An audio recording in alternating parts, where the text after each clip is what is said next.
ہماری زندگی کا ایک بہت اہم ساتھی ہے جس کو ہم سفر کہا جاتا ہے۔ اسلام بیوی کے بارے میں کیا درس دیتا ہے؟ اور فیملی ممبر سے اب بھی بہت پیار کر رہے ہوتے ہیں، مگر بعض اوقات بیوی کو بڑا ڈیگریڈ کرتے ہیں۔ ہم شاید بھول گئے ہیں کہ ہماری زندگی کا بہت بڑا حصہ جس کے ساتھ گزرا ہے، ہم اس کے ساتھ بعض اوقات زیادتی کرتے ہیں۔ ہم کاروبار میں تکلیف میں ہوں، ہم باہر کسی ٹینشن میں ہوں، کسی بندے سے کسی بات کوئی بری لگ گئی، سارا غصہ آ کر اب بندے نے اپنی زوجہ پہ نکالنا ہے، کیونکہ وہ بیچاری تو کچھ نہیں کہہ سکے گی۔ پہلے کے زمانے جاہلیت میں بھی یہی تھا کہ عورتوں کو پیر کی جوتی سے زیادہ ذلیل سمجھا جاتا تھا، مگر کیا آج بھی کچھ گھرانوں میں ایسا نہیں ہے؟ ہماری زوجہ کی شاید ہر دعا میں ہم ہوتے ہیں۔ ہم اپنی بیوی کے لیے کتنی دعا کرتے ہیں، غور کیجیے۔ حالانکہ میں نے دیکھا ہے کہ جن کی شریک حیات دنیا سے جاتی ہے نا، ان لوگوں کو میں نے ٹوٹتے بھی دیکھا ہے۔ تو ایسا نہ کریں، جس طرح وہ آپ کے لیے محبت کا اظہار، دعاؤں کی آپ کی خدمت گار ہے، آپ بھی اس کے لیے اچھا برتاؤ کریں۔ اور نبی پاک کا کیا انداز تھا؟ میں تو آج اسلام کی، شریعت کی، اللہ کے نبی کی بات کرنے آپ کے سامنے آیا ہوں۔ اللہ کے حبیب علیہ الصلوۃ والسلام سے سوال کیا گیا کہ حضور آپ کو دنیا میں سب سے زیادہ پسند کون ہے؟ اللہ کے حبیب نے فرمایا عائشہ۔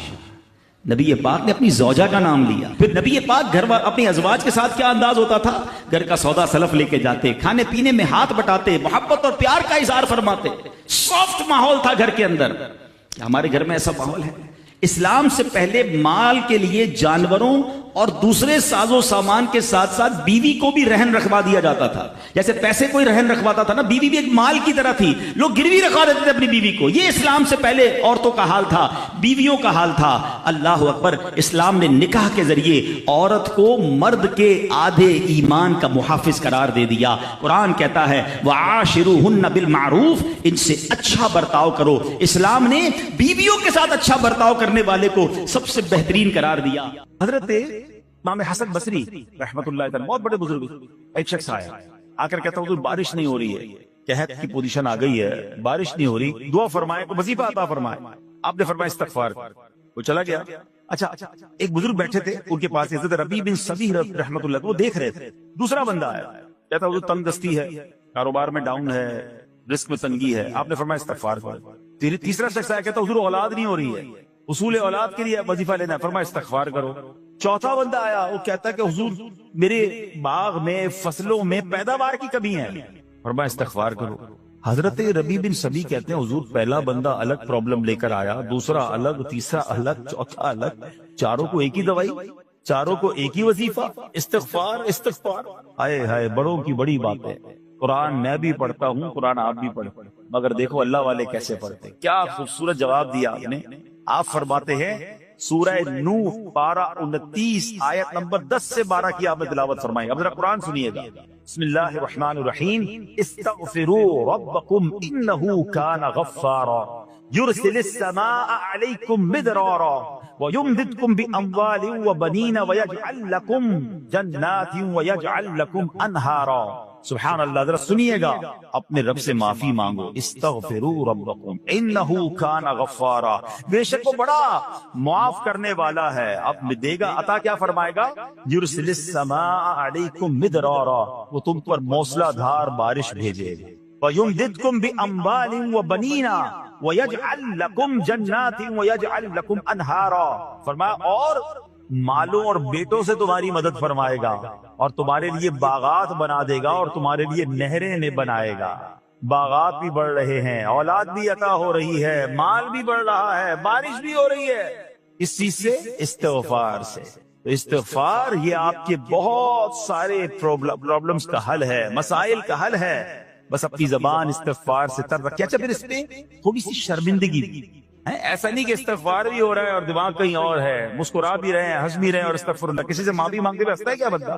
استغفر اللہ ربی من کل ذنب واتوب الیہ، یا اللہ میں اپنے سارے گناہوں سے تجھ سے معافی مانگ رہا ہوں۔ بہت سارے استغفار کے سیکھے ہیں، استغفر اللہ العظیم من کل ذنب عظیم، اے اللہ میں تجھ سے استغفار کرتا ہوں، وہ رب جو بہت عظیم ہے، اپنے سارے بڑے گناہوں سے میں استغفار کرتا ہوں۔ الگ سیغوں سے اللہ کی بارگاہ میں استغفار کریں، ہو سکے تو کبھی گناہ یاد آئیں تو آنسو بھی بہ رہے ہوں، مگر یہ استغفار اللہ کو بڑا پسند ہے، معافی رب کو بہت پسند ہے۔ ابو اللیث سمرقندی رحمۃ اللہ تعالی لکھتے ہیں پچھلی قوموں میں ایک شخص تھا، اس نے بہت گناہ کیے تھے، ایک بار اس نے اپنی پچھلی زندگی کے بارے میں سوچا، گناہوں کے بارے میں غور و فکر کیا تو اسے شرمندگی ہوئی. اس نے نادم و شرمندہ ہو کر 3 مرتبہ کہا اللہم غفرانک، اللہم غفرانک، اللہم غفرانک. اے اللہ تیری بخشش، اے اللہ تیری بخشش، اے اللہ پاک تیری بخشش.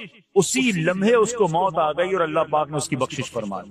آئیے ہم بھی پڑھ لیتے اللہم غفرانک، اللہم غفرانک، اللہم غفرانک. استغفار کرنا، توبہ کرنا، گناہ یاد کر کے شرمندہ ہونا، یہ اللہ کو کتنا پسند ہے. ایک سبحان اللہ، اس کے بارے میں چند برکتیں آپ کو بیان کرتا ہوں. بڑی عظیم برکت یہ ہے کہ اس کی بدولت بندے کا تنگی اور غم دور ہو جاتا ہے. حدیث پاک میں ہے جو ہمیشہ استغفار کرتا رہے اللہ پاک اس کے لیے ہر تنگی سے نکلنے کا راستہ بناتا ہے، ہر فکر و غم سے اسے خلاصی عطا فرماتا ہے. اس کی ایک برکت یہ بھی ہے کہ ایسے بندے کو اللہ پاک غیب سے رزق عطا فرماتا ہے. حدیث پاک میں ہے استغفار کرنے والے کو اللہ وہاں سے رزق عطا فرماتا ہے جہاں اس کا گمان بھی نہیں ہوتا. اتنی مہنگائی ہے، اتنی مشکلیں ہیں، اتنی تنگی ہے، لوگ قرضے میں ہیں، کبھی ادھر جاتے ہو کبھی ادھر جاتے ہو. ارے بھائی سب کے پاس جاتے ہو، رب کے پاس کیوں نہیں جاتے؟ استغفار کرنا شروع کر دو، فرمایا ادھر سے روزی دے گا جہاں تمہارا گمان بھی نہیں جائے گا. اس کی برکت سے اللہ پاک دلوں کے زنگ کو دور فرماتا ہے. آئیے پیارے اسلامی بھائیوں، اللہ کو معافی مانگنا، دل سے پکارنا کتنا پسند ہے. میں آپ کو ایک بہت ہی خوبصورت واقعہ بتاتا ہوں، اور یہ واقعہ ہے حضرت موسیٰ علیہ نبینا علیہ السلام. اللہ پاک نے حضرت موسیٰ علیہ نبینا علیہ السلام نے ایک بار اپنی مناجات میں عرض کیا یا اللہ یا رب. اللہ پاک کی طرف سے جواب آیا لبیک یا موسیٰ. آپ نے عرض کی یا اللہ تو میرا مالک ہے، تو خالق ہے، میں تو تیرا بندہ ہوں. ارشاد ہوا مجھے یہ پسند ہے کہ جب مجھے کوئی میرا بندہ یا رب پکارے تو میں اسے لبیک کہہ کر جواب.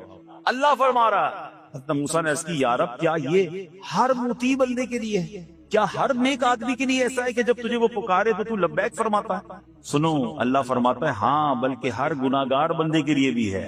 حضرت موسیٰ نے عرض کی یا اللہ فرما بردار تو تیری اطاعت کرتا ہے. وہ بات تو سمجھ آ رہی ہے، گناہگار پر یہ کرم کس وجہ سے؟ اے ہے سنو میرے رب کیسا کریم ہے. فرماتا ہے موسیٰ اگر میں بھلائی کرنے والے کو اس کی بھلائی کا بدلہ دوں اور برائی کرنے والے پر اس کی برائی کی وجہ سے احسان نہ کروں تو میرا جود و کرم کہاں جائے گا؟ اللہ فرماتا ہے میرا پھر کرم، میری رحمت کس لیے ہے؟ برائی کرنے والا بھی، گناہ کرنے والا بھی مجھے پکارتا ہے، میں اسے بھی لبیک کہہ کر جواب دیتا ہوں. حضرت موسیٰ علیہ نبینا علیہ السلام کو ایک بار وحی نازل ہوئی کہ اے موسیٰ فلاں علاقے میں جاؤ، ہمارا ایک نیک بندہ کا انتقال ہو گیا ہے، جا کے اس کو غسل دو، اس کو کفن دو اور اس کا جنازہ. حضرت موسیٰ وہاں پہنچ گئے اور جب وہاں جا کر آپ نے لوگوں سے کہا کہ مجھے فلاں بندے کے پاس لے جاؤ جس کا انتقال ہوا ہے، مجھے غسل دینا ہے، کفن پڑھنا ہے، جنازہ پڑھنا ہے. لوگوں نے کہا حضرت یہ تو زمانے کا گناہگار، بڑا بےہودہ، بڑا بدکار شخص تھا، آپ کو رب کا حکم تھا، آپ نے غسل بھی دیا، کفن بھی پہنایا، جنازہ بھی پڑھا، پھر رب کی بارگاہ میں عرض کی مولا بندے تو یہ کہہ رہے ہیں یہ تو بہت برا آدمی تھا، تو نے مجھے بھیجا اور فرمایا تیرا پیارا بندہ، میں نے جنازہ بھی پڑھ دیا، غسل اور کفن بھی دیا. پھر آپ سوچیں کہ کسی کا جنازہ حضرت موسیٰ پڑھ دیں اس کی تو بخشش کا تو کوئی مسئلہ ہی کوئی نہیں نا، وہ تو اللہ کے نبی جس کا جنازہ پڑھے غسل دے تو یا اللہ تو نے ایسا انتظام فرما دیا. رب کریم کی طرف سے پتہ کیا جواب آتا ہے؟ اللہ فرماتا ہے اے موسیٰ بندے سچ کہتے ہیں، یہ بندہ واقعی بڑا گناہگار تھا. جو علاقے والے شہر کے لوگ کہہ رہے ہیں نا ٹھیک کہہ رہے ہیں، یہ بندہ تھا ہی ایسا. اللہ جب اتنا گناہگار اتنی بڑی مہربانی کس وجہ سے؟ ارشاد ہوا اے موسیٰ اس بندے نے مرنے سے پہلے مجھ سے 5 کلمات کے ذریعے بات کی، مناجات کی، مجھے پکارا، 5 سینٹنس تھے، 5 کلمے تھے، اور اے موسیٰ اس کی وجہ سے میں نے اس کی مغفرت فرما دی. حضرت موسیٰ کہتے ہیں یا اللہ وہ 5 کلمے تو بتا دے. وہ 5 کیسے جملے تھے کہ علاقے میں سب سے مشہور بدکار اور اس کا انتقال ہو تو رب مغفرت بھی فرمائے اور اپنے نبی کو فرمائے جا کے جنازہ پڑھو. وہ آپ نے کہا یا اللہ وہ 5 کلمات بتا دے. اب ذرا یہ 5 کلمات سنیے گا. ایکچولی جو بات سمجھنی ہے نا، استغفار ہے کیا، معافی مانگنا ہے کیا، توبہ کیا ہے. اللہ فرماتا نا کہ ہم نے سنا کہ جو بندہ اللہ سے استغفار کرتا ہے اللہ اسے دیکھ کر مسکراتا ہے. اس کی وجہ یہ کہ بندہ رب کی بارگاہ میں اپنے آپ کو سرنڈر کرتا ہے، اپنے گناہ یاد کرتا ہے، اپنی کم مائگی کا اظہار کرتا ہے. وہ کہتے ہیں الندم التوبہ، شرمندگی توبہ. شرمندہ ہو جائے نا انسان، دنیا میں پتہ کیا معاملہ ہے، ہم کسی عدالت میں جا کر کہہ دیں ہم نے جرم کیا، اقبال جرم، ٹھیک تو کیا ہوتا ہے؟ جج کہتا ہے پھر اس کو گرفتار کرو اور سزا سناؤ، بندہ خود ہی مان رہا ہے، گواہوں کی ضرورت کیا ہے؟ دنیا کی عدالت میں اقبال جرم پر سزا ملتی ہے، میرے رب کی رحمت کی عدالت دیکھو، بندہ وہاں جا کر اقبال جرم کر لے، شرمندہ ہو جائے، معافی مانگ لے، اللہ اس کے سارے گناہ معاف فرما دیتا ہے۔ یہ فرق ہے دنیا والوں میں اور رب کی عدالت میں، سبحان اللہ۔ وہ حضرت موسیٰ کہتے ہیں یا اللہ وہ 5 کلمے بتا، اور بتائے گئے تو وہ 5 کلمے سنیے گا ذرا۔ وہ بندہ کہتا ہے مرنے سے پہلے، اے رب تو جانتا ہے میں نیکوں سے محبت کرتا ہوں اگرچہ خود نیک نہیں ہوں، یا رب تو جانتا ہے میں فاسقوں سے بغض رکھتا ہوں اگرچہ میں خود فاسق نہیں۔ سمجھ رہے ہیں بات؟ اللہ نیکوں سے پیار کرتا ہوں، مجھے پتا ہے میں خود نیک نہیں ہوں، میں گناہ گاروں سے نفرت کرتا ہوں حالانکہ میں خود بھی گناہ گار ہوں، کہیں بھی اپنی بڑائی نہیں ہے، میں گناہ گار، میں بدکار، مگر اللہ میں پیار کرتا ہوں نیک لوگوں سے۔ تیسرا جملہ کیا تھا؟ یا رب اگر مجھے معلوم ہو جائے کہ میرے جنت میں داخل ہونے سے تیری ملکیت میں کوئی کمی آ جائے گی، اے اللہ میں تجھ سے پھر جنت کا سوال کرنا چھوڑ دوں، مجھے یہ پتا ہے یا اللہ تو نے مجھے جنت میں داخل کیا نا، تیری جنت میں کوئی کمی نہیں آئے گی، بہت بڑی ہے، اب مجھے داخل بھی کرنے سے تیرا کچھ نہیں جائے گا، اگر کچھ جاتا ہوتا تو یا اللہ میں جنت تیرے سے مانگنا چھوڑ دیتا۔ چوتھا جملہ کیا ہے؟ اے رب اگر مجھے معلوم ہو جائے کہ مجھے جہنم میں داخل کرنے سے تیری ملکیت میں اضافہ ہو جائے گا تو میں پھر جہنم سے پناہ نہیں مانگوں، یعنی اگر تو تیرے ملک میں تیری شان میں اضافہ ہو رہا ہے مجھے جہنم میں ڈالنے سے، پھر تو میں نہیں کہوں گا تجھے کہ جہنم سے نکال، مگر مجھے پتا ہے تو پہلے ہی مالک ہے، تو پہلے ہی خالق ہے، سب کچھ تیرا ہے، مجھے جہنم میں ڈالنے سے تیری کوئی ملکیت میں اضافہ نہیں ہونا۔ اور آخری بات کیا کہتا ہے؟ یا رب اگر تو مجھ پر رحم نہ کرے گا تو پھر کون کرے؟ اللہ فرماتا ہے اے موسیٰ میں نے اس پر رحم کیا، یہ میرے کرم کے لائق تھا، میرے کرم کے لائق نہیں تھا کہ میں اسے ناکام لوٹا دیتا، جب اس لیے کلمات کہے تو میں نے اسے درگزر فرمایا، اس کی مغفرت فرما دی اور میں ہی بخشنے والا مہربان۔ تو اے میرے پیارے اسلامی بھائیوں، آج وہ کام سیکھ کے جانا ہے، سمجھ کے جانا ہے، جس کو جو بندہ کرتا ہے تو رب کی رحمت گویا مسکراتی ہے، وہ یہ ہے کہ اللہ سے معافی مانگتے رہے، استغفار کرتے رہیں، اللہ کو راضی کرنے کی کوشش کرتے رہیں، اپنے گناہوں پر ندامت رکھیں، کہ جو معافی مانگتا ہے نا اللہ اسے بہت پسند فرماتا ہے۔ حدیث پاک میں آتا ہے التائب من الذنب کمن لا ذنب له، گناہوں سے توبہ کرنے والا ایسا ہے جیسا اس نے گناہ کیا ہی نہیں ہے۔ اچھا اب ایک اور بہت پیارا عمل جس کو دیکھ کر اللہ مسکراتا ہے، وہی میں نے تفصیل بتائی کہ اللہ کی رحمت راضی ہو جاتی ہے اور اللہ کی رحمت برستی ہے، رب راضی ہو جاتا ہے۔ نبی پاک علیہ الصلوۃ والسلام نے فرمایا 3 بندے ہیں اللہ پاک انہیں دیکھ کر مسکراتا اور کیا ہوتا ہے؟ فرمایا اور بہت خوش ہوتا ہے۔ اب وہ 3 بندے کون سے ہیں؟ چیک کرنے ہم ان میں ہیں کہ نہیں۔ فرمایا نمبر 1 وہ بندہ جو رات کو اٹھے، بستر چھوڑے، اچھی طرح وضو کرے، پھر نماز پڑھنے کھڑا ہو جائے، اسے دیکھ کر اللہ پاک فرشتوں سے فرماتا ہے اے فرشتوں بتاؤ میرے بندے کو نیکی پر کس نے اکسایا ہے؟ فرشتے عرض کرتے ہیں مولا تو بہتر جانتا ہے۔ اللہ پاک فرماتا ہے ہاں میں جانتا ہوں مگر تم مجھے بتاؤ۔ فرشتے عرض کرتے ہیں اے مالک کریم تو نے اسے ایک چیز یعنی جہنم کا خوف دیا ہے، یہ اس سے ڈرتا ہے۔ اے اللہ تو نے اسے ان کو ایک چیز جنت کی امید دلائی ہے، یہ اس کی امید رکھتا ہے۔ اے اللہ یہی خوف اور امید ہے جس نے اسے رات کی نیند قربان کر کے تیرے حضور کھڑے ہونے پر ابھارا ہے۔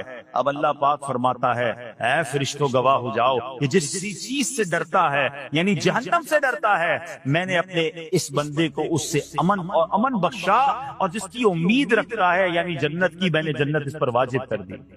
رات اٹھ کر جب دنیا سوئی ہو بندہ اٹھ کر تہجد کی نماز ادا کرے، اللہ کی بارگاہ میں آنسو بہائے، اللہ فرشتوں کے سامنے گویا فخر فرماتا۔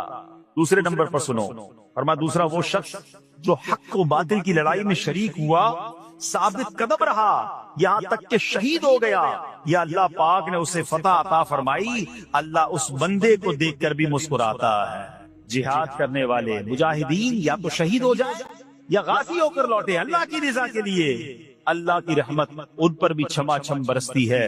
اور تیسرے نمبر پر فرمایا تیسرا وہ بندہ جو رات کو سفر کرتا ہے، یہاں تک کہ رات کے آخری حصے میں جب کہیں ٹھہرتا ہے تو اس کے ساتھ والے سو جاتے ہیں مگر وہ کھڑا ہو کر نماز پڑھنے لگتا ہے، اس بندے کو دیکھ کر بھی اللہ پاک مسکراتا ہے۔ اجتماعی عبادت کے بڑے فائدے ہیں، اجتماع میں آنا، محفل میں آنا، دعا میں شرکت کرنا بہت اچھی بات، مگر اپنی عادت ایسے بھی بنائیں کہ کچھ عبادتیں ایسی کریں کہ میں جانوں اور رب جانوں۔ یہ جو رات اٹھ کر دعا کا لطف ہے، رات اٹھ کر جو نماز پڑھنے کا لطف ہے نا، جب ساری دنیا سو رہی ہے اور بندہ اپنے رب کی بارگاہ میں حاضر ہے۔ علماء کہتے ہیں دن کے نوافل کے مقابلے میں رات کے نوافل افضل ہے، کیونکہ رات سکون ہوتا ہے، رات رکت قلبی ملتی ہے، سبحان اللہ، رحمت الہی چھما چھم برستی ہے۔ ہمیں کیا کرنا ہے کہ رات تہجد کی نماز کی عادت ڈالے۔ رمضان میں بن گئی تھی نا، ساری کے لیے اٹھتے تھے تو لوگ تہجد پڑھتے تھے، اللہ کرے کہ یہ عادت بن جائے۔ کبھی کبھی، اگر ہر روز نہیں ہو سکتا کم از کم کبھی کبھی کریں۔ اچھا اگر ایسی کوئی عبادت ہو بھی جائے نا، پھر سب کو بتائیں نا کہ رات اٹھا تھا تو جناب دعائیں بھی کی تو آنسو بھی بہائے۔ نہیں، کبھی کبھی ایسا کیا کرو کہ میں جانوں اور رب جانے، اللہ سے باتیں کیا۔ میں آپ کو صحیح بتاؤں، آپ مجھے ایک بات بتائیں، یہ تو آپ نے سن بھی لیا کہ اللہ کی رحمت کس قدر برستی ہے اس پر۔ زندگی میں بھی جب کبھی ہم پریشان ہوں اور رات نیند نہ آئے، کبھی کبھی ایسا ہوتا ہے پریشانی میں نیند نہیں آتی، کروٹیں بدل رہا ہوتا ہے انسان، اور اس کروٹ بدلتے بدلتے میں آپ کی جب والدہ حیات ہوگی یا ماشاءاللہ جن کے پاس ماں موجود ہے، ماں جیسی ہستی کہاں ملتی ہے۔ ایک بار اور سن لو، دنیا کی بہت ساری چیزیں میرے اور آپ کے پاس ہیں جو ریپلیسیبل ہے، جو بدلی جا سکتی ہیں۔ موبائل فون لیتے ہیں، بڑی خوشی سے لیتے ہیں، مگر نیا ماڈل آتا ہے تو لوگ بدل لیتے ہیں۔ سواری لیتے ہیں، بڑی خوشی ہوتی ہے، مگر جب نئی سواری آتی ہے تو ریپلیس بدل دیتے ہیں، ماڈل نیا آ گیا بھائی، اب وہ پرانی لگتی ہے۔ مگر یاد رکھو، ماں باپ چلے جائیں نا، اس کے بعد ماں باپ دوبارہ نہیں وہی کرتے، ان کا کوئی نیا ورژن یا نیا ماڈل نہیں ہے تو ان کی قدر کر لو، ان کی دعائیں لے لو۔ تو بہرحال آپ کبھی کبھی تکلیف میں ایسا ہوا ہو کہ رات کو نیند نہ آئی ہو، بے قرار ہو کر ماں کے پاس گیا، آنکھوں میں آنسو لے کر کہ ماں میں پریشان ہوں، بیمار ہوں، یا قرضے میں ہوں، یا فلاں پرابلم ہے۔ ماں نے کیا کیا تھا؟ کروٹ بدل کر سو گئی تھی کہ بیٹا تو جان تیرا کام جانے، یا ماں خود بھی بیدار ہو گئی، سینے لگایا اور دعا کرنا شروع کر دی۔ بھائی ہم روئے تو ماں بھی روئی۔ یہ ہے نا ماں، میری تکلیف۔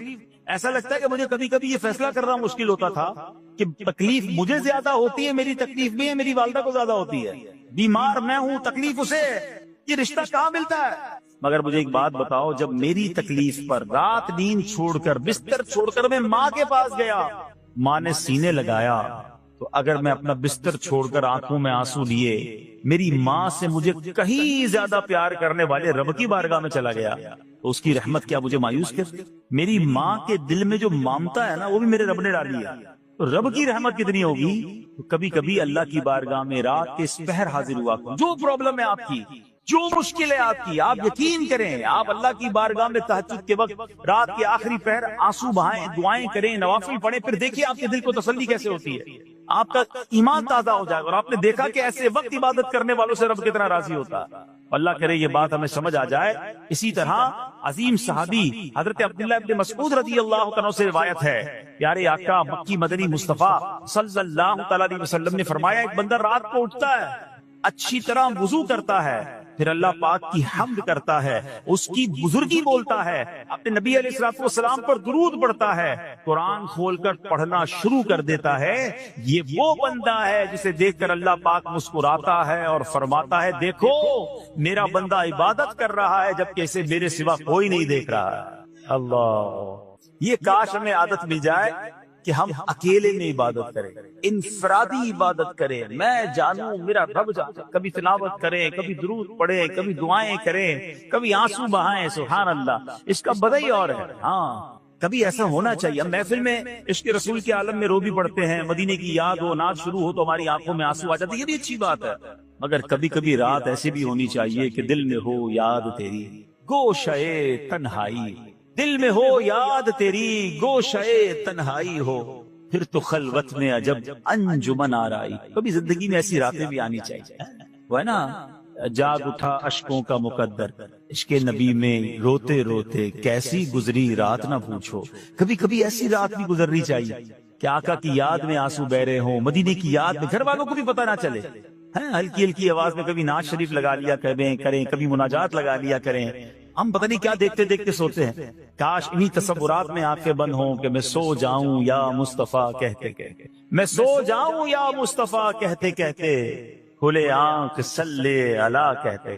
جو مدینے کے تصور میں سوتے ہیں نا، پھر خواب میں زیارت بھی کر لیتے۔ خواب کا ایک فنامنا یہ بھی ہے، آپ جس چیز کے بارے میں سوچتے ہوئے سوتے ہیں نا، عموماً گندی باتیں دیکھ کر، گندی چیزیں دیکھ کر سوتے ہیں، پھر ایسے ڈراؤنے خواب بھی آتے ہیں، انہیں ٹینشن بھی آتی ہے۔ فلموں میں بھی ماردار دیکھی، خواب میں بھی لڑائی جھگڑے دیکھ رہے ہیں، جو مدینے کی یادوں میں سو رہا ہے، جو باوضو سو رہا ہے، جو اللہ کا ذکر کر کے سو رہا ہے، جو نوافل پڑھ کے سو رہا ہے، پھر دیکھو خواب میں بھی کہاں کہاں کی سیر کرے گا انشاءاللہ۔ تو اپنی خلوتوں کو اچھا کریں، اپنے اکیلے وقت کو بھی خوبصورت کریں، آنسو بہائیں، اور سبحان اللہ تہجد پڑھنے والوں کے چہروں پر نور بھی آ جاتا ہے۔ ہاں، یہ ایک الگ نعمت انہیں ملتی ہے، اللہ نصیب فرما دے۔ اچھا، ایک اور خوبصورت کام ہے، اللہ کریم جنہیں دیکھ کر مسکراتا ہے۔ فرمایا حضرت ابو سعید خدری رضی اللہ تعالیٰ فرماتے ہیں، رسول ذیشان مکی مدنی سلطان صلی اللہ تعالیٰ علیہ وسلم نے فرمایا 3 بندوں کو دیکھ کر اللہ پاک مسکراتا ہے۔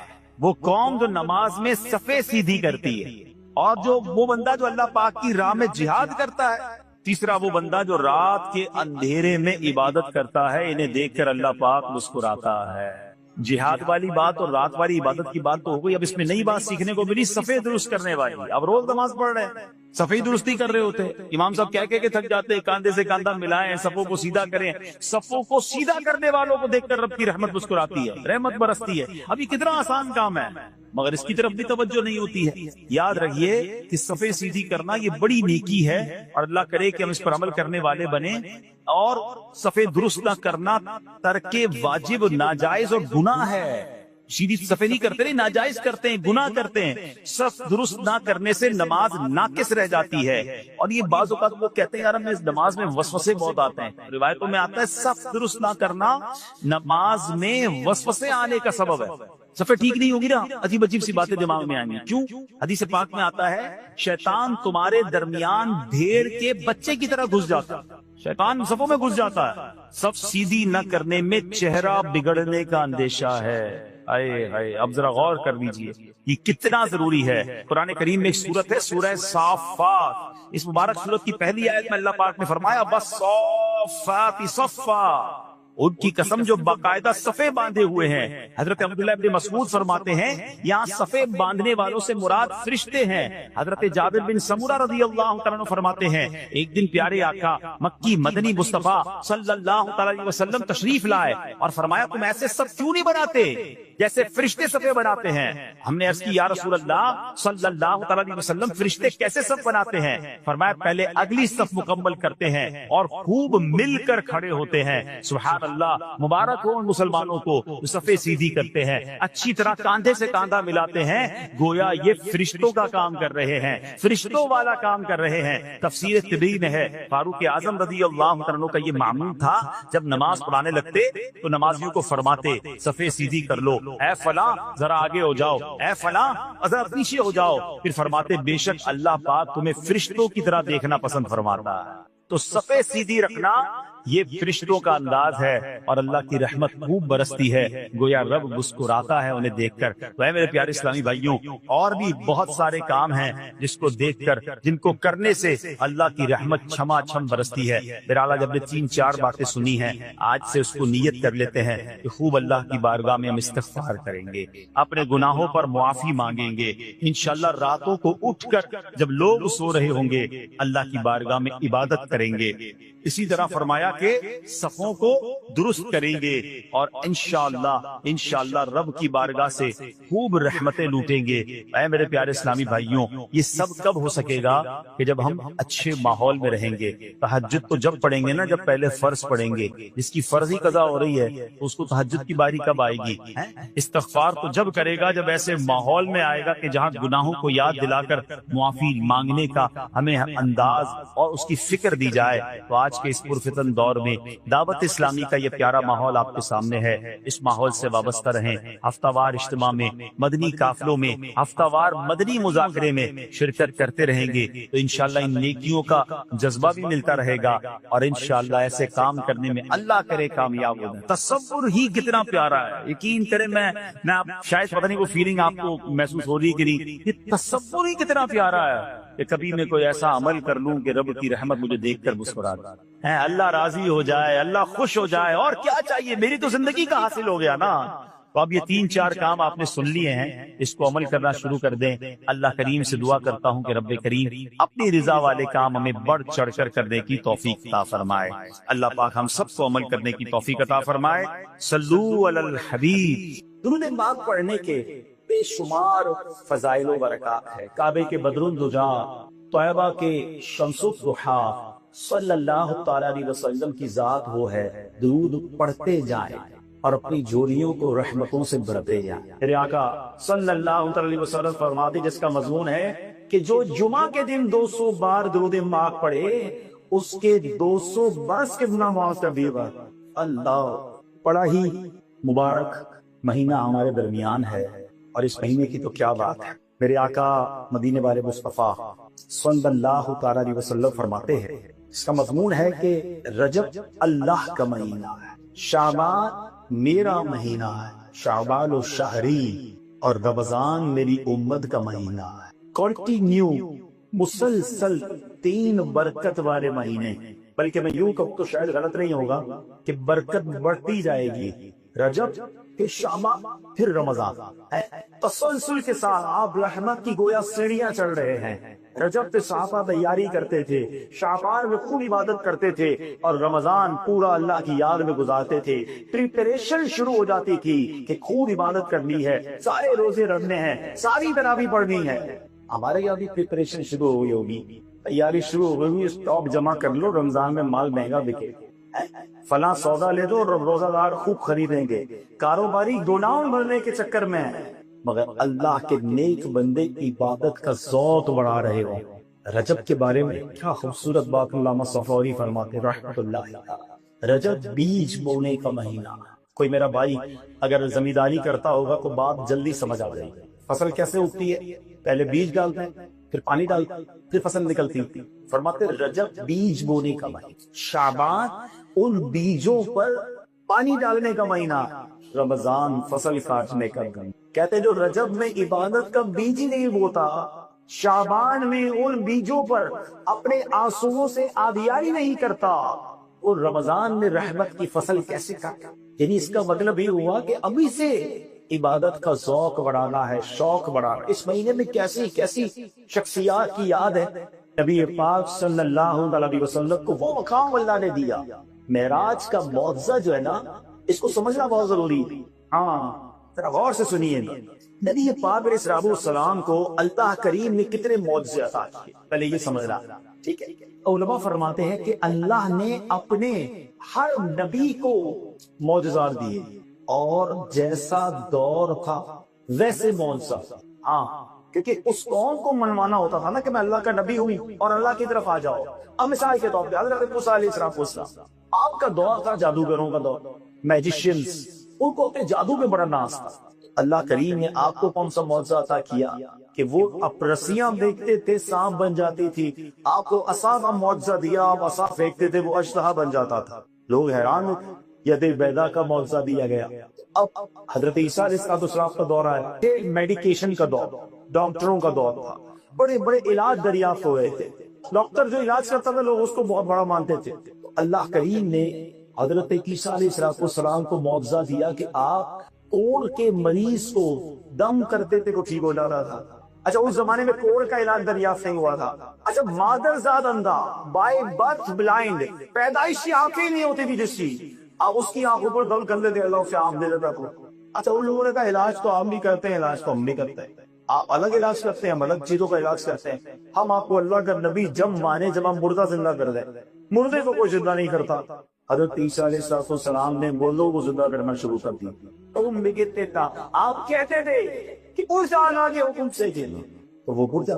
اب لوگ ماننے لگے۔ جیسا دور حضرت صالح علیہ السلام کا دور آیا، اس زمانے کے لوگ جو تھے، پتھر ان کے ہاتھوں میں موم تھا، وہ بڑے بڑے پہاڑوں میں گھر بنا لیتے تھے، اتنا کمال ملا تھا ان کو۔ اچھا، ان کو یہ پتا تھا پتھر پہ گھر بن سکتا ہے، پتھر اولاد نہیں دیتا، بچہ کہاں سے دے گا، پہاڑ کا بچہ کیسے ہوگا؟ حضرت صالح علیہ السلام نے کہا اللہ کی طرف آؤ، کہا اللہ کا نبی جب مانے جب پہاڑ سے اونٹنی نکال کر بتا۔ اچھا، اونٹنی بھی زندہ ہو، سلامت ہو، اور اونٹنی بھی بچہ دے، گابر اونٹنی ہو، شاید تو دیکھو گی۔ اب اللہ کے نبی تھے، آپ نے اشارہ کیا، پہاڑ پھٹا، اس سے اونٹنی باہر آئی، اونٹنی نے بچہ بھی لیا۔ کچھ لوگ ایمان لائے، کچھ لوگ ایمان نہیں لائے۔ جیسا دور ویسا معجزہ۔ اب آؤ میرے آقا کا دور آتا ہے، آخری نبی ہیں صلی اللہ تعالی علیہ وسلم۔ پہلے کو یہ کہ معجزات کتنے دیے، علماء کہتے ہیں جتنے معجزات پچھلے کم و بیش 1,24,000 پیغمبروں کو ملے، نبی پاک کو ان تمام معجزات کا مجموعہ عطا کر دیا گیا. ٹوٹل آف آل میریکلز، پچھلے سارے معجزات کا مجموعہ دیا گیا. اور صرف یہی نہیں، کچھ ایسے معجزات دیے اس سے پہلے کسی اور کو اللہ نہیں فرمائے. وہ خدا نے مرتبہ تجھ کو دیا، نہ کسی کو ملے نہ کسی کو ملا، کہ کلام نے مجید نے کھائی شہاب. تیرے شہر و کلام و بقا کی قسم، تیرا مسند لاز عرش بری، تیرا محراب لاز روح امین، تو ہی سرور ہر و جہاں ہے شاہ، تیرا مثل نہیں ہے خدا کی قسم کی. اچھا، اب دور ہے اس زمانے کا، عرب کے لوگوں کو اپنی زبان پر بڑا ناز تھا. ٹھیک ہے، تو وہ اپنی زبان پر کیسا ناز کرتے تھے؟ میں پہلے ایک بات سے آپ کو جلدی سمجھاتا. عرب کے لوگ جو رہنے والے کیا کہلاتے ہیں؟ ذرا بتائیے. عربی کیا کہلاتے ہیں؟ جو عربی نہیں ہے ہم جیسے لوگ، وہ کیا کہلاتے ہیں؟ عجمی. کیا کہلاتے ہیں؟ آپ کو پتہ ہے عجمی کس کو کہتے ہیں؟ عجمی کے معنی ہے گونگا. ہم تو بڑے شوق سے کہتے ہیں نا ہم عجمی ہے، معنی ہی نہیں پتا، چلو پتہ چل گیا. یعنی عرب کے لوگوں کا ماننا یہ ہے کہ صرف عربی ہی کو زبان آتی ہے، باقی ساری دنیا گونگی ہے، ایک کو تو بولنا ہی نہیں آتا. یہ ہمیں عجمی اس لیے کہا جاتا ہے. ٹھیک ہے، اب اس زمانے میں کیا تھا کہ عرب کے لوگوں کو اپنی زبان پر بڑا ناز تھا، اور وہ زبان سے بھی مقابلہ کرتے تھے، تلوار سے بھی مقابلہ چلتا تھا، اور اشعار کے ذریعے، تحریروں کے ذریعے مقابلہ چلتا تھا. کعبہ مشرفہ جو ہے نا، یہ ایگزیبیشن سینٹر بنا ہوا تھا. ہر عرب کا بڑا شاعر آتا اور اپنا کلام لگا کے چلا جاتا. لوگ دیکھتے، سب سے اچھا کلام رہنے دیتے، باقی اپنا کلام اتار لیتے. گویا وہ نمبر 1 آ گیا، اپنا جو کمپٹیشن ہے جیت جاتا تھا. اب سنو، میرے آقا کو رب نے اس زمانے میں مبعوث فرمایا جب سب کو اپنی زبان اور ناز تھا، تو اللہ نے اپنے حبیب کو کیسا کلام عطا فرمایا. نبی پاک نے سورہ کوثر کعبے کی دیوار پر لگا. اچھا، جب سورہ کوثر لگائی گئی نا، تو سارے عرب کے لوگوں نے کبھی آ کر کلام پڑھا، سارے عاجز آ گئے، اپنا کلام اتار کر لے گئے، کہنے لگے کہ کسی انسان کا کلام نہیں ہو سکتا. اور جب آقا گفتگو کرتے تھے نا، تو سارے لوگ اس طرح حیران لاتے تھے کہ اللہ نے اپنے حبیب کو ایسے بلاغت والے، فصاحت والے حسین جملے عطا فرمائے تھے. پوچھو بریلی کے تاجدار سے کہ نبی پاک کی گفتگو کیسی ہوتی تھی. وہ کہتے ہیں آقا میں نثار تیرے کلام پر، میں نثار تیرے کلام پر، من یوں تو کس کو زبان نہیں، اردو زبان والے تو بڑے آئے. میں نثار تیرے کلام پر، من یوں تو کس کو زبان نہیں، وہ سخن ہے جس میں سخن نہ ہو، وہ بیان ہے جس کا بیان نہیں. تیرے آگے یوں ہیں دبے لچے. اس عرب کے بڑے بڑے فصیح و بلیغ لوگ سامنے بیٹھتے تھے، مگر آقا گفتگو کرتے تھے تو کیا ہوتا تھا؟ تیرے آگے یوں ہیں دبے لچے. اس عرب کے بڑے کوئی جانے منہ میں زبان نہیں بلکہ جسم میں جان نہیں. نبی پاک کو اللہ نے ایسا کلام عطا فرمایا. اچھا، ہو سکتا ہے کسی کے ذہن میں یہ بھی بات آئے کہ ٹھیک ہے، جیسا دور تھا ویسا معجزہ تھا، تو یہ دور بھی تو نبی پاک کا ہے. یہ سائنٹیفکلی اتنا جدید دور آ چکا، تو یہ دور بھی تو آپ کا ہے. تو آج کی سائنس کے مقابلے میں نبی پاک کے پاس کون سا ایسا معجزہ ہے جو آج کی سائنس کو جواب دے سکے، آج کے ماڈرن نوجوان کو یہ جواب دے سکے کہ جناب آپ تو جہازوں میں مہینوں کے راستے گھنٹوں میں طے ہو جاتے ہیں، بلکہ آپ تو سن رہے ہیں سپر سونک ایئر کرافٹ بن رہے ہیں، آواز کی رفتار سے زیادہ تیز جہاز سفر کرتا ہے، وہ جناب بڑی فاسٹ لائف ہو گئی ہے. اور سائنس جو ہے جناب وہی کہتا ہے سائنسداں چاند پر پہنچ رہے، آپ تو مریخ پر پہنچنے کی باتیں ہو رہی ہیں. ہو سکتا ہے تو غیر مسلم سائنسدان کہے چلو میں مانتا ہوں کہ تمہارے نبی آخری نبی ہیں، بتاؤ کے پاس ایسی کیا نشانی ہے تو آج کی سائنس کا جواب دے سکے. اللہ اکبر. میرے رب عز و جل نے معراج کی رات میرے آقا کا ایک ایسا سفر کروایا کہ رہتی دنیا کے سائنسدانوں کا جواب ہے کہ نبی پاک چاند نہیں، سورج نہیں، بلکہ سارے آسمانوں سے باہر جاتے ہیں، اللہ کی بارگاہ میں جاتے ہیں، واپس بھی آتے ہیں. اتنی سپیڈ سے جاتے اور آتے کہ کنڈی دروازے کی ہل رہی ہوتی ہے، بستر ابھی گرم ہوتا ہے، وضو کا پانی بہ رہا ہوتا ہے، عقل یہ کہتی ہے کہ کیسے ممکن ہے کہ جناب کنڈی کو چند سیکنڈ تک دروازے کی ہلتی ہے، بستر چند سیکنڈ تک گرم رہتا ہے، اتنا طویل سفر نبی مکہ پاک سے بیت المقدس بھی گئے، میاں کی امامت بھی کروائی،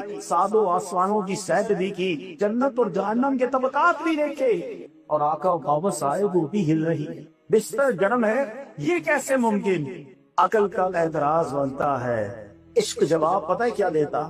آپ کے ہاتھ میں گھڑی ہوگی یا آپ نے گھر کی دیوار اور گھڑی لگی ہوئی ہوگی، کبھی گھڑی کا سہ سکا کیا ہوگا؟ گھڑی رک جائے، پھر سہ اور دے تو کیا ہوگا؟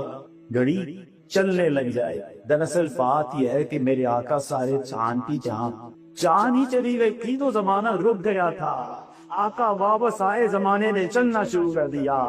یہی بات بڑے بھی کتاب لیتے ہیں کہ وہ جو نہ تھے تو کچھ نہ تھا، وہ جو نہ ہو وہ کچھ نہ ہو، وہ جان ہے وہ جہان بھی، جان ہے تو جہان ہے۔ ساری دنیا کی سائنس کے لیے جواب کہ معراج کا معجزہ ہے کہ میرے آقا نے سیر کے ساتھ یہ سفر کیا، اور سبحان اللہ میرے آقا واپس بھی تشریف لے آئے۔ اب جناب یہ 27 رجب ہوئی نا، تو اس دن جو نبی پاک مکہ پاک میں آیا تو آقا علیہ السلام نے کفار مکہ کے سامنے یہ اعلان کیا کہ میں رات کے تھوڑے ہی پہر میں بیت المقدس بھی ہو کر آیا اور آسمانوں کی سیر بھی کی۔ ایمان والے کو خوش ہو گئے اور کفار کو تو موقع نہیں دیا۔ ابو جہل کہتا ہے کہ محمد صلی اللہ علیہ وسلم اگر آپ یہی بات کچھ اور لوگوں کو میں جمع کر دوں تو کیا آپ ان کے سامنے بھی کہہ دیں گے؟ یہ بات نے فرمایا آپ کہہ دو۔ تو اس نے اور لوگوں کو دمانیا ہے شرارت کے طور پر۔ حضور فرمائیے آپ کیا فرما رہے تھے؟ نبی پاک علیہ السلام نے بتایا کہ رات کے تھوڑے پہر میں بیت المقدس بھی ہو کر آیا، آسمانوں کی سیر بھی کی، اور خوب مذاق اڑایا۔ اعتراض یہ تھا کہ مکے سے بیت المقدس کا جو راستہ ہے نا وہ 1 مہینے جانے کا راستہ تھا، 1 مہینے واپسی کا راستہ تھا۔ اب آقا فرما رہے رات عشاء میں بھی یہی، فجر میں بھی یہی، اور رات کے تھوڑے پہر میں سفر کر کے آ گئے۔ عقل سے پولنے والے مذاق اڑانے لگے۔ اب لوگوں نے کہا آج تو موقع ہے ابو بکر صدیق رضی اللہ تعالیٰ عنہ کو بہکانے کا، بڑی بات کرتے ہیں، اپنے آقا کی غلامی اختیار کیے ہوئے ہیں۔ اچھا سیدنا ابو بکر صدیق رضی اللہ تعالیٰ عنہ بہت بڑے تاجر تھے، آپ کا ایمان لارا کفار پر بڑا بھاری تھا، وہ چاہتے تھے کسی طرح یہ واپس آ جائیں، معاذ اللہ۔ انہیں کیا پتا تھا عاشق اکبر سے بالا پڑا ہے۔ چلے گئے ان کے گھر میں اور کہا ابو بکر تمہیں معلوم ہے تمہارے نبی کیا کہتے ہیں؟ کیا فرماتے ہیں؟ اب وہ کہتے ہیں رات کے تھوڑے حصے میں بیت المقدس گئے، آسمان پر گئے اور واپس آ گئے۔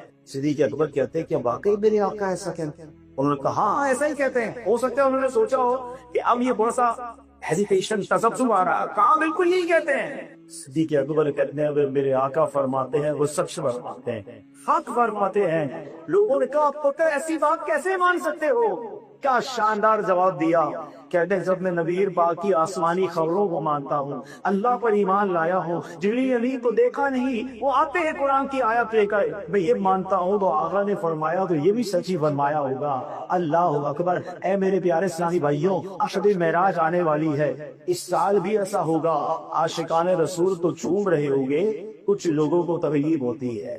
آئیے 1450 سال سے پرابلم چل رہا ہے، 27 رجب والے دن آپ کو کچھ لوگ بڑے خوش نظر آئیں گے، کیوں نہ خوش ہوں، جس نبی سے محبت ہے اللہ نے انہیں ایسا مقام عطا فرمایا، مگر کچھ لوگ تکلیف میں نظر آئیں گے۔ ابو جہل والے اس دن بھی تکلیف میں تھے۔ ہمیں صدیق اکبر والے عمل کرنے ہیں، صدیق اکبر نے سکھا دیا ہے، اسی منن والے ہیں، سوچنے والے نہیں ہیں، لبیک کہنے والے ہیں، آقا کا عمر آ گیا، مرحبا لبیک۔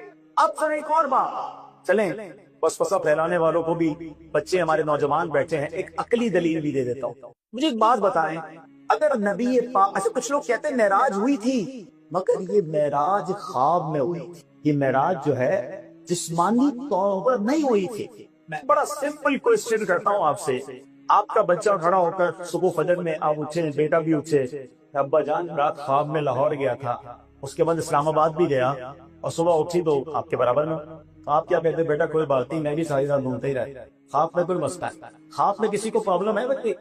کوئی آگے جائے گا خواب میں امریکہ گیا تھا، ٹھیک ہے کوئی بات نہیں، بغیر ویزے کی خواب میں جا سکتے، لیکن نبی پاک صلی اللہ تعالیٰ علیہ وسلم پر اب ذرا غور، عقل مند لوگ میری بات پکڑنے کے جو میں سمجھانا چاہ رہا ہوں، پیارے آقا علیہ الصلوۃ والسلام پر 27 رجب کی صبح جو کافرین نے، کفار مکہ نے اعتراض دیا تھا، شور ڈالا تھا، صدیق اکبر کے گھر پر چلے گئے تھے، کیا نبی پاک نے یہ کہا تھا کہ میں خواب میں گیا؟ اگر خواب میں جانے کا دعویٰ تھا تو جھگڑا ہی تھا۔ اس کا مطلب بڑے کیا ہوا کہ پیارے آقا نے ان سب کے سامنے یہی کہا تھا کہ میں جسمانی طور پر رات کے تھوڑے حصے میں بیت المقدس ہو کر آیا۔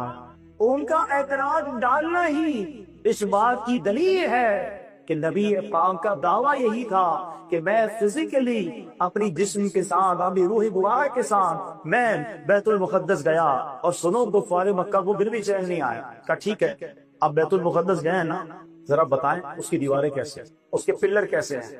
ہم اگر کسی مسجد پہ چلے بھی جائیں تو اس کے خد و خال تھوڑی یاد رہتے ہیں، مگر ان ظالموں نے ٹیسٹ لینے کی کوشش کی۔ اگر حضور ٹھیک ہے، اگر آپ کہتے ہیں نا کہ آپ بیت المقدس گئے تھے، اچھا ان کو پتا ہے کہ نبی پاک اپنی ظاہری زندگی میں بیت المقدس سفر کر کے نہیں گئے تھے، یہ بتائیے بیت المقدس کی دیواریں کیسی؟ آپ کہتے ہیں نا آپ گئے تھے، آپ نے انبیاء کی امامت کی، اس کے پلر کیسے، اس کا رنگ کیسا؟ اللہ اکبر۔ جب انہوں نے امتحان لینے کی کوشش کی نا، کتابوں میں لکھا کہ رب کریم نے نبی پاک کو ایک اور کمال یہ عطا کیا، ایک اور معجزہ یہ عطا کیا کہ جبریل امین جو ہے بیت المقدس نبی پاک کی آنکھوں کے سامنے لے آیا۔ ویژوئلائز کی بات کرتے ہو، ہولوگرام کی بات کرتے ہو، جناب آج دنیا میں کچھ بھی دیکھنا ہو گوگل پہ بٹن دبا کر ہم یہاں بیٹھے دیکھ سکتے ہیں۔ ارے 1450 سال پہلے اور روحانی کنیکشن قائم ہوا تھا کہ میرے آقا کی آنکھوں کے سامنے مکہ مکرمہ میں بیت المقدس موجود تھا، اور نبی پاک فرماتے پوچھو کیا پوچھنا ہے، وہ پوچھتے بتائیں دیواریں کیسی، آقا دیکھتے جاتے بتاتے جاتے، بتائیں محراب کیسی، آقا دیکھتے جاتے بتاتے جاتے، کفار لاجواب ہو گئے۔ یہ شان ہے میرے آقا کی۔ اور اب آؤ کہ معراج کا معجزہ کتنا بڑا معجزہ، یہ سمجھنا بہت ضروری ہے۔ ایک بات یاد رکھیں، علماء بڑی پیاری بات لکھتے ہیں کہ ویسے تو نبی پاک کے بے شمار معجزہ، مگر علماء بڑی کمال کی بات کہتے ہیں کہ سارے معجزات ہیں نا، چاہے وہ سورج کو واپس پلٹانا ہے، چاند کو دو ٹکڑے کرنا ہے، اشارہ کر کے بارش برسانا ہے، دعا کر کے بارش بند کروانا ہے، کھجوریں تھوڑی ہوں اس کو بڑھا دینا ہے، خالی کنویں کو نیچا کرنا ہے، فرمائے یہ سارے نارمل ہے نبی پاک کے لیے۔ آقا کی شان اور مرتبہ جو ہے نا اللہ کی بارگاہ، اس کے مطابق دو ہی معجزہ تو اس لیول کے رہتے، اور اس میں ایک معجزہ ہے قرآن پاک جو قلب مصطفیٰ پر نازل کیا گیا۔ پوری دنیا میں کوئی جگہ نہیں تھی، پہاڑ بھی اتنا ریزہ ہو جاتا، قرآن کہتا ہے نا کہ اگر اس کو پہاڑ کو اتارتے پہاڑ بھی ریزہ ریزہ ہو جاتا۔ اللہ نے میرے نبی کے دل اقدس سے وہ طاقت عطا فرمائی کہ اس پر قرآن نازل کیا گیا، یہ معجزہ۔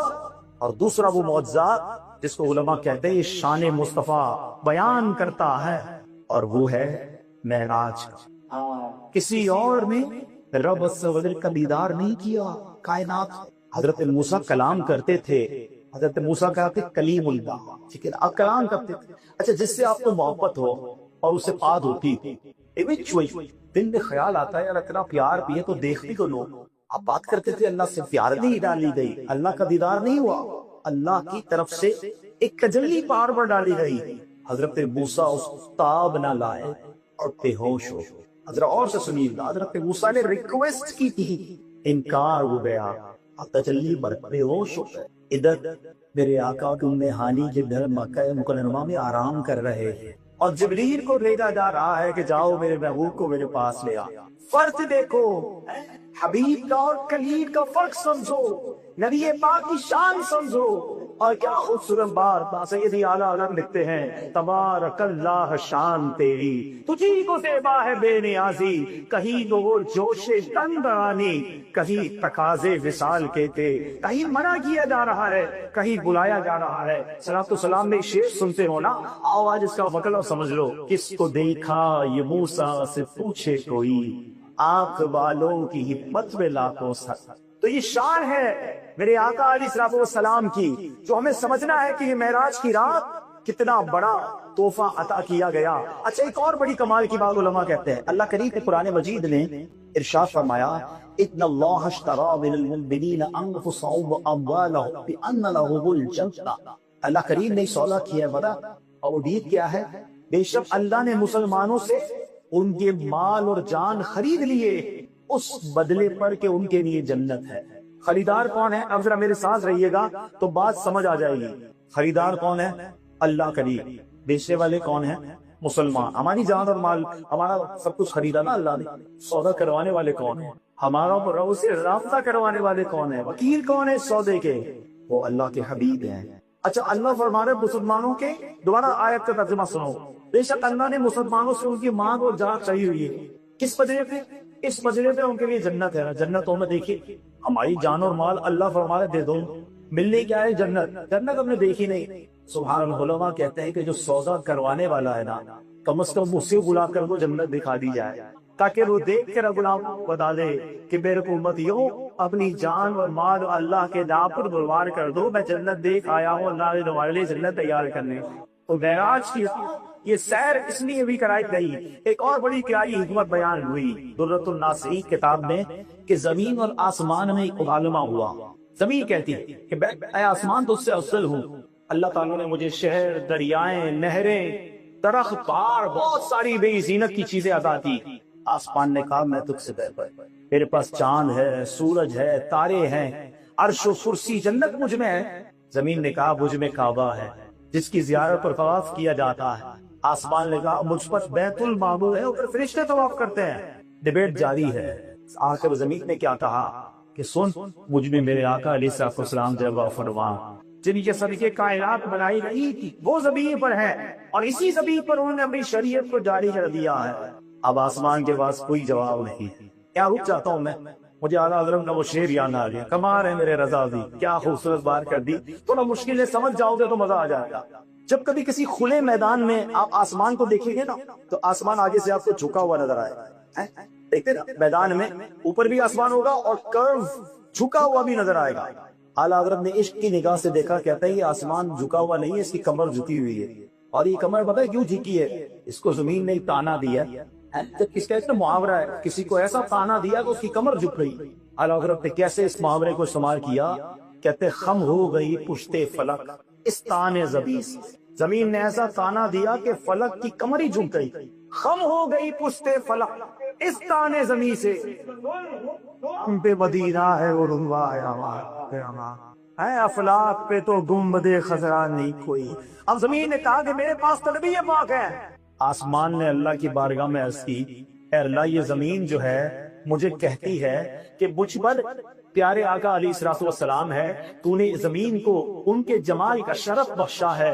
اے اللہ کوئی ایسی صورت بنا دے کہ تیرے حبیب کا ایک چمکر جو ہے، ایک وزر جو ہے آسمانوں کی طرف بھی ہو جائے، قدم ادھر بھی نہ جائے، تاکہ مجھے بھی یہ میزبانی کا شرف مل جائے. تو سبحان اللہ، پیارے آقا علیہ السلام کو آسمانوں کی سیر خود آسمان کی ریکویسٹ پر کرائی گئی. یہی بات تو اعلیٰ حضرت کہتے ہیں کہ کیا فرماتے ہیں، وہ سر بڑے کشور رسالت جو عرش پر جلوہ گر ہوئے تھے، نئے رارے طرف کے ساما عرب کے مہمان کے لیے تھے. یہ واقعات سن کر، یہ باتیں سن کر ہمارا ایمان اور تازہ ہوتا ہے، نبی پاک سے محبت میں اور اضافہ ہوتا ہے. اور کیوں نہ ہو، جس سے پیار ہو اور اس کو ایسا اعزاز ملے تو غلاموں کو اور اچھا لگتا ہے اور محبت میں اضافہ ہوتا ہے. اب آؤ میرے پیارے اسلامی بھائیوں، نبی پاک نے آسمانوں کی سیر بھی کی، بیت المقدس میں انبیاء کی امامت بھی کی، کائنات کی سب سے مقدس جماعت کی سارے نبی بھی صف بنا کر کھڑے ہیں،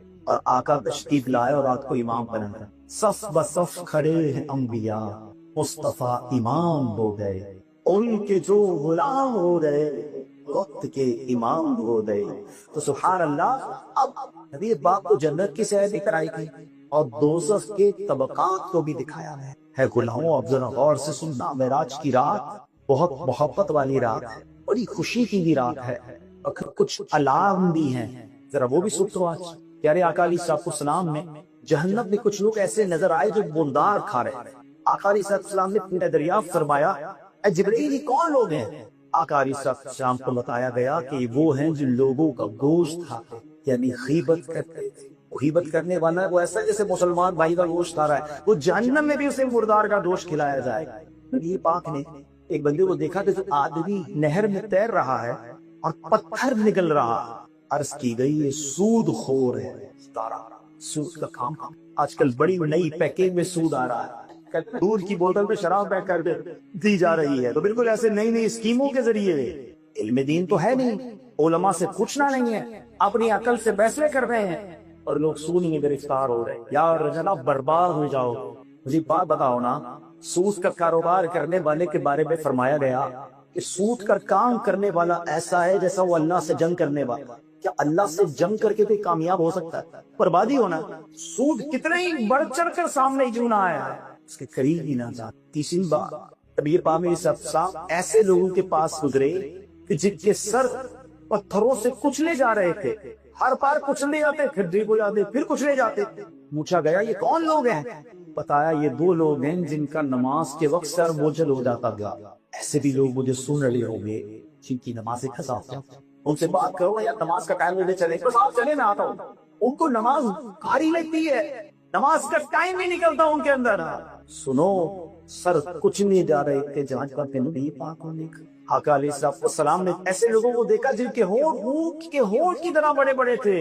ان پر ایسے افراد مقرر ہوئے تو ان کے ہونٹ بگڑ کر آگ کے بڑے بڑے پتھر جو ہیں وہ ان کے منہ میں ڈالتے تھے اور وہ ان کے نیچے سے نکل جاتے تھے. دریافت کرنے پر عرض کی گئی کہ یہ وہ لوگ ہیں جو یتیموں کا مال ظلمت کھا جاتے ہیں. کسی کا مال نہیں کھانا, اور اگر خاندان میں کوئی یتیم ہے تو اس کا بھلا کرنا ہے, اس کے ساتھ زیادتی ہی کرنی ہے. اچھا, اب اتنا کمال کا صبر ہے, اتنا بڑا انعام ہے کائنات میں, اس سے بڑا انعام کسی کو دیا ہی نہیں گیا, اور کسی نے اللہ کا اپنی ذاتی آنکھوں سے دیدار نہیں کیا. یاد رکھیے گا. اچھا, ایک اور بڑی خوبصورت بات, عقیدے کی بات بھی چلو کر لو, پھر بات کنکلوڈ کرتے ہیں. یہ نہیں بحث ہوتی ہے کہ نبی پاک کے پاس علم غیب تھا کہ نہیں تھا. مجھے ایک بات بتاؤ, کائنات میں سب سے بڑا غیب کیا ہے؟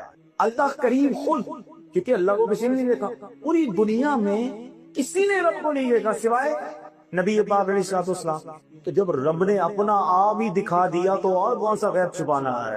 سید اعلیٰ فکر کہتے ہیں نا, اور کوئی غیب کیا تم سے نہا ہو بھلا. آقا اور کون سا غیب آپ سے چھپ سکتا ہے؟ اور کوئی غیب کیا تم سے نہا ہو بھلا, جب نہ خدا ہی چھپا تم پہ کروڑوں دے. تو یہ شان ہے میرے آقا. اچھا, اب اتنا بڑا انعام, آپ کا سب سے پیارا آپ کے پاس آئے اور آپ بڑے اہتمام سے بلائیں, جو تحفہ دیں گے کتنا کمال کا تحفہ ہوگا. آپ کا سب سے بیسٹ گفٹ آپ دیں گے نا کہ میرا سب سے پیارا آ رہا, تو میرے حبیب علیہ السلام سے پیارا اور کوئی دنیا میں رب کا نہیں. آپ کے سبب کو کائنات بنائیے رب نے. عبد النبی پاک معراج کی رات گئے تو تحفہ کیا کیا؟ نبی پاک کو نماز کا تحفہ. اب سوچیے نماز کتنا پیارا تحفہ ہوگا جو اللہ نے معراج کی رات نبی پاک کو ادا کیا. اچھا, نماز بھی کتنی دی؟ 50.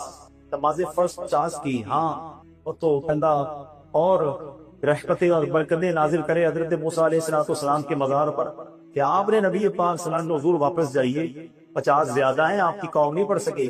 آپ پھر گئے, پھر 5 کم ہوئی, پھر گئے, پھر 5 کم ہوئی, پھر بھیجا, پھر 5 کم ہوئی, 50 سے 5 رہ گئی. حضرت موسیٰ نے عرض کی حدود پھر جائیں, یہ بھی زیادہ ہے. آپ فرماتے ہیں اب رب کی بارگاہ میں جانے میں حیا آتی ہے, مگر میرے نبی کی شان دیکھو, ارشاد ہوتا ہے لا تبدیل لکلمات اللہ. اے محبوب, ہمارے قول تین نہیں ہوتے, تین اوپر نمازیں 5 پڑھے گی, ثواب 50 کا ہی عطا کیا جائے گا, مگر ادھر 5 بھی پوری نہیں پڑھنے کا ہے. افسوس, اتنی کمال چیز ہے نماز. اچھا, معراج کی رات ہم کہتے ہیں نبی پاک کو معراج رسی ہوئی. معراج کیا ہے؟ اللہ کا دیدار ہوا. کبھی کبھی تو دل میں ہمارے بھی تو آتی ہے نا تمنا, یہ اللہ ہم بھی رب کو دیکھیں. ایک راستہ ہے, ایک طریقہ آپ میں بتاتا ہوں. سنو, یہ جو معراج کی رات تحفہ ملا ہے نا, یہ چابی ہے. خود احادیث میں مضمون ملتا ہے کہ نماز مومن کی معراج ہے. آقا کی معراج اللہ کی بارگاہ میں حاضری, نماز مومن کی معراج ہے. اور فرمایا جو نمازی ہوگا اسے قیامت کے دن اللہ کا دیدار کروایا جائے. اپنے لوگ کا دیدار کرنا ہے نا, وہ نماز کو نہ چھوڑ, پکڑ لو نماز. نماز کا ٹائم کیسے ہو سکتا ہے کہ آپ کو ٹائم نہیں ملتا نماز؟ کچھ بھی ہو جائے, کام, لوگ کہتے کام میں بیزی ہوتا ہوں. نماز سے مت کہو مجھے کام ہے, اپنے کام سے کہو کہ مجھے نماز. ہر حالت میں نماز پڑھنے کا حکم ہے. کھڑے ہونے نہیں پڑھ سکتا, کوئی بیمار ہے بیٹھ کے پڑھے, بیٹھ کے نہیں پڑھ سکتا لیٹ کے پڑھے, لیٹ کے نہیں پڑھ سکتا اشارے سے پڑھے. نماز پڑھنی ہر عاقل و بالغ مسلمان پر نماز ضروری. اور سب سے پہلا اگر آج 5 منٹ کے بس کا